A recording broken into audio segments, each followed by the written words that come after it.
उमर अयूब को सजा की वजह से अपोजिशन लीडर का ओहदा खाली हो गया, जिसकी वजह से चीफ इलेक्शन कमिश्नर और मेंबरान की तैनाती से मुतल्लिक मुशावरत का अमल रुक गया है। इलेक्शन कमीशन तैनातियों के लिए वज़ीर आज़म और अपोजिशन लीडर के दरमियान मुशावरत लाजिम है।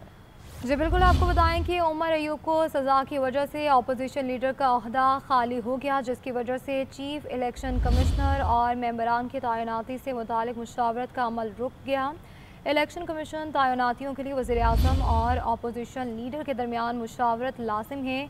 आपको बताएं कि अहम खबर है, जिसकी वजह से चीफ इलेक्शन कमिश्नर और मेंबरान की तैनाती से मुतालिक मुशावरत का अमल रुक गया है। इसी पर मज़ीद बात करते हैं आतिफ भट्ट से। जी आतिफ भट्ट, बताएगा इस मुतालिक।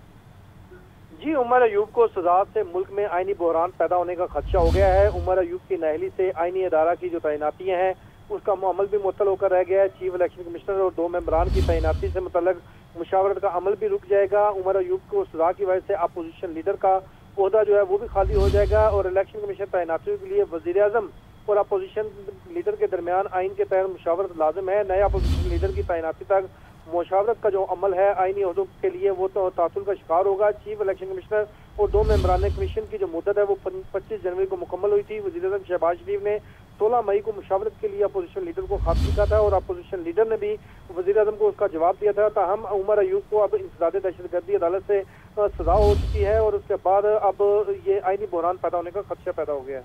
ठीक है, बहुत शुक्रिया।